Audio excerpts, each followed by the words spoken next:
Welcome to Oconee County Board of Commissioners meeting. Today is Tuesday, November the 26th. After a moment of silence, we're going to ask Commissioner Harden to lead us in the pledge. Please stand.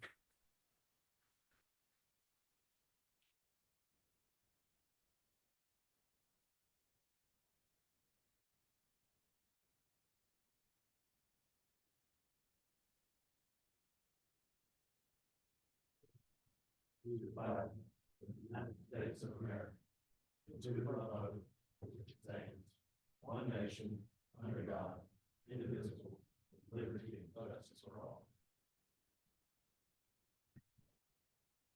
Our first item of business will be to approve the agenda. Make a motion to approve the agenda as submitted. Second. We have a motion second. All in favor? Aye. Thank you. Motion carries. Next item is statements and remarks from citizens. This is for anything not on tonight's agenda. Any statements or remarks from commissioners? We'll say the government offices will be closed on the 28th and 29th of this week for Thanksgiving. With that, we'll move into our resolution, ordinances, and policies. This is the first reading and public hearing on the proposed updates to the alcohol ordinance. Dan. No real changes since we went over this last month, but I will point out that in the ordinance that we sent out to y'all, the 2022 amendment was not in there.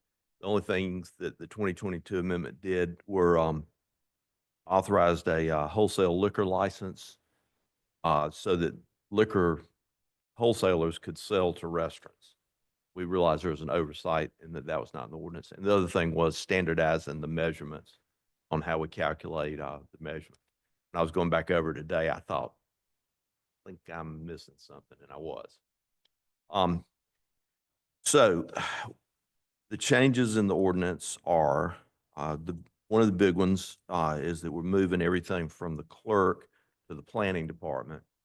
We're eliminating the fee schedule out of the ordinance so that every year when you adopt the budget, you'll just adopt a schedule of fees. And I point out, those really haven't changed in a long time. So that might be something that you think about, as you go into the budget process. Brew pubs are allowed, but they have to meet our definition of restaurants. Generally speaking, they can sell some things outside of that if they're selling in packages that people take out with them, of beer that they've made there. We put a provision in that allows a way for a movie theater to qualify for the whole theater to qualify as a restaurant, but they still have to generate 75% of their gross food and beverages. 75% of their gross food and beverages income has to derive from food. Only 25% can be alcohol, and they cannot put tickets into that grouping.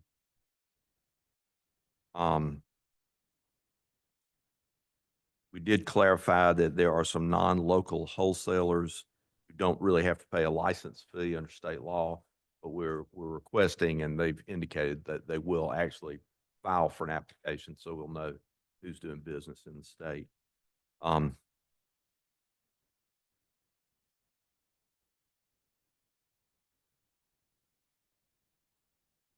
If the planning department has an issue with the license, they can refer it to the Board of Commissioners. So you do have a process where if Guy looks at something and he just says, I have serious questions about this, then it would come to the board instead. We've cleaned up some of the language on how you determine. We used to have some pretty ambiguous language in there about people being of good character and good business reputation, and we've adopted some language from I think it was the Lumpkin County ordinance that looked really good. That kind of puts that on a more objective footing.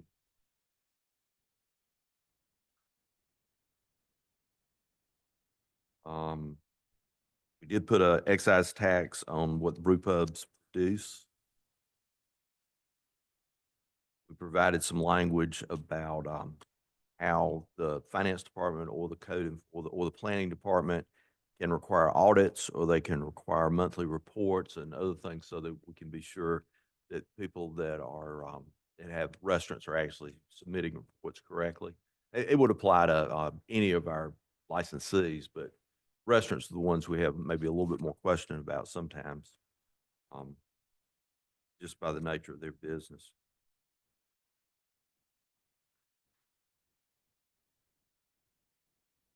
And I think that's about it. As I said, no substantive changes since last time. Now, between now and the time y'all adopt it, I'll continue cleaning up anything that looks like it needs cleaning up, but none of that'll be substantive. Any questions from commissioners? I have one.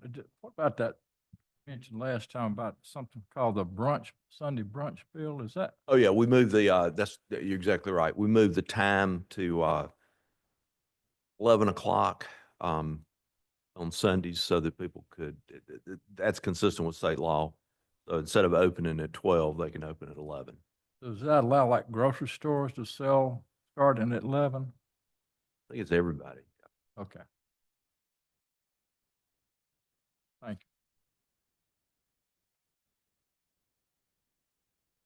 you. Any other questions, comments from commissioners? Do we have any public comment on this item? We'll have the second reading and action on this at our December 3rd meeting. Next item is discuss the Bogart Sports Complex Quad Protective Netting Project. Lisa? Good evening. The Bogart current netting system at Bogart Sports Complex is a vertical system that was installed in 2006, and it has met its life expectancy. We went out, did an RFP that was issued on October 21st and had a pre-bid meeting on the 31st with a deadline on November 21st. With that, what we are looking to do based on our user group preference is a horizontal versus a vertical protective netting system that is similar to the one we have at the OVP Quad. We were having a lot of issues even with a vertical system, the ball still going over the netting. So we're trying to provide a little bit more protection for our spectators and those out there. So we are requesting the BOC to approve the contract with Riley Contracting to complete the project with the necessary budget amendments for the life of the project for a total of $159,000.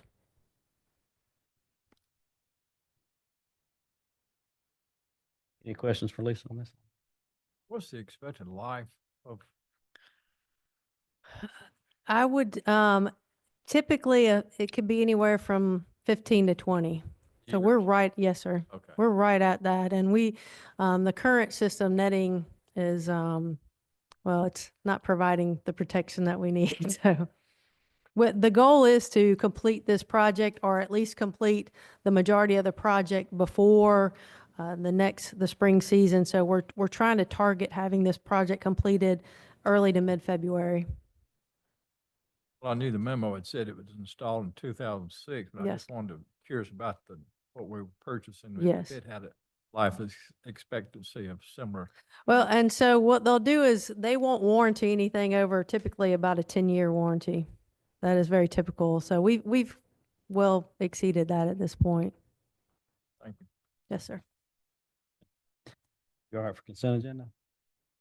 Any public comment on this item? Next item is the discussion of the 2025 employee health insurance plan renewal. So we are continuing on with our fully insured method. We have gotten our rates back in. Cigna originally proposed a 2.1% increase and have offered a 2.1% administrative credit, which keeps our premium at the same as it is the current year, which is $4.6 million for health insurance.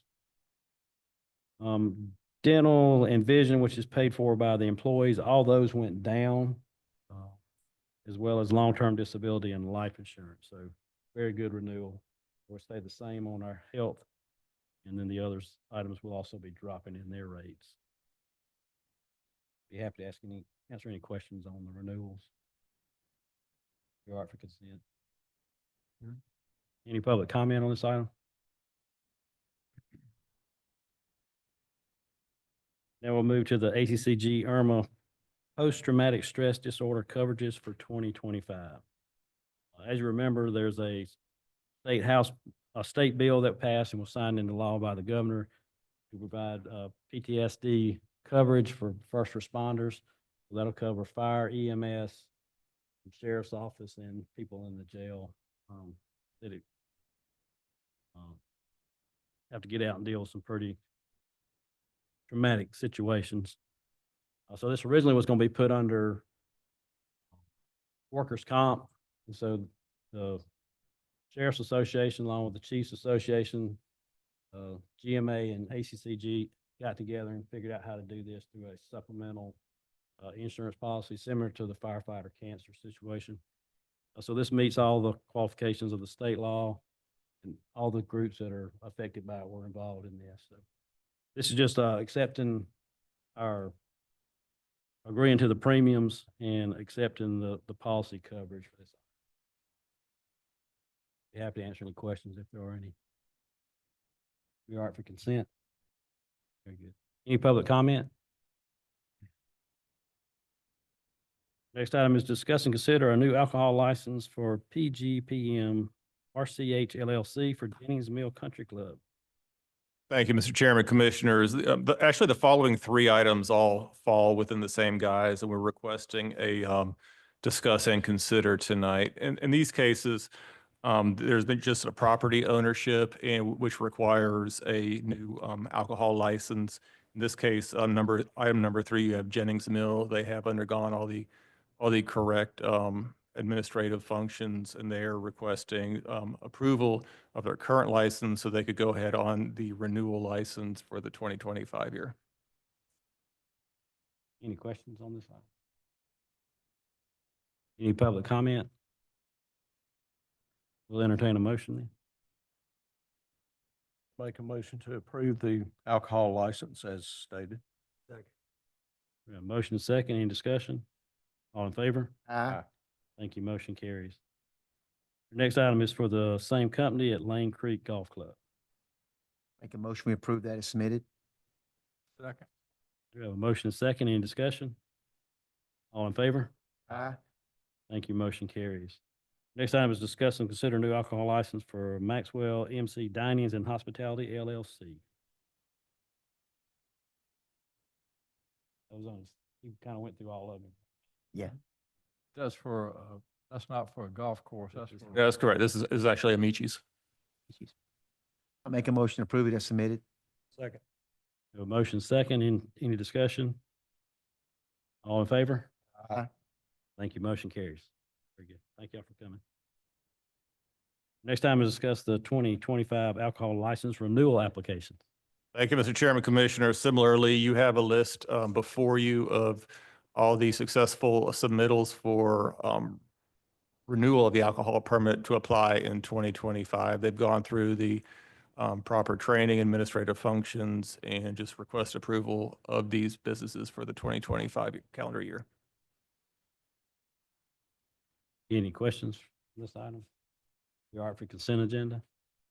Do we have any public comment? Next item is discuss the annual flyover 3-year agreement.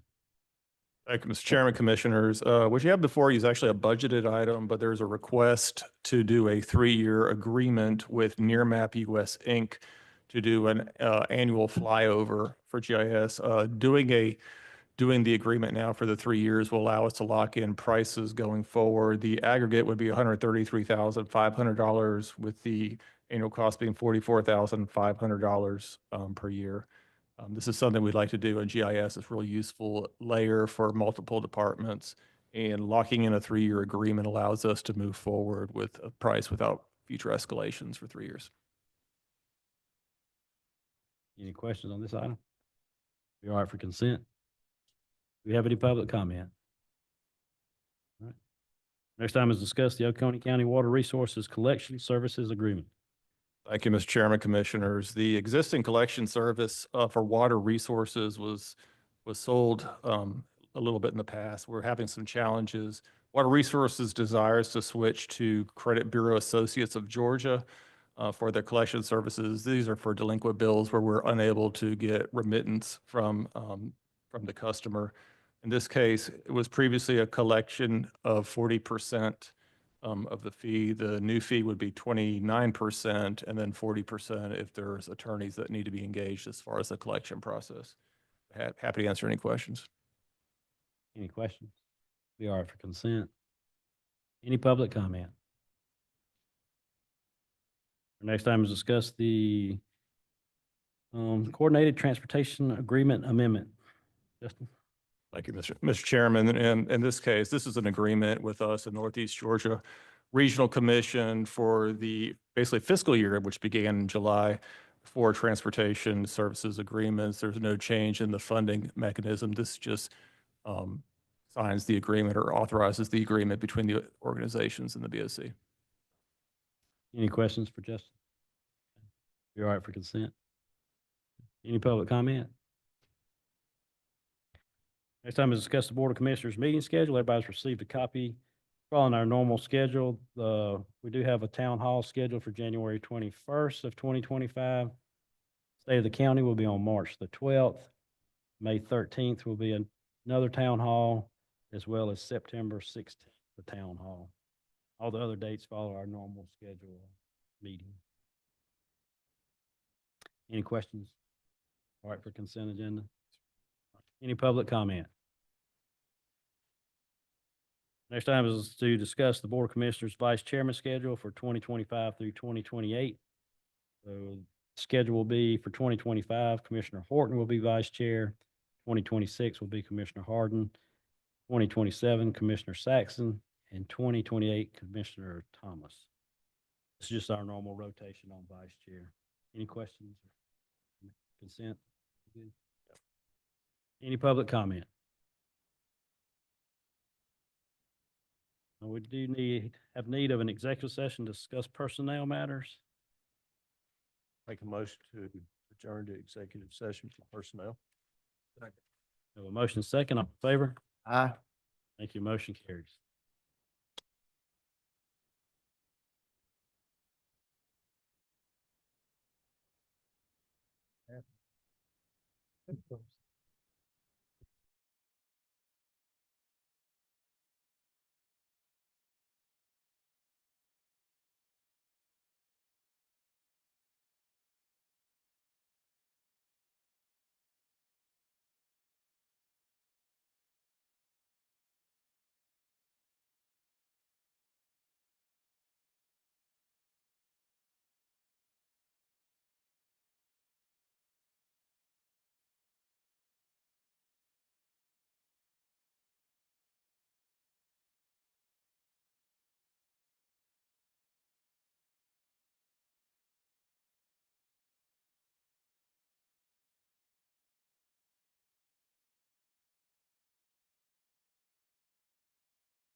Need a motion to go back in regular session. So moved. All in favor? Aye. Mr. Saxon. Motion adjourned. Second. We are adjourned.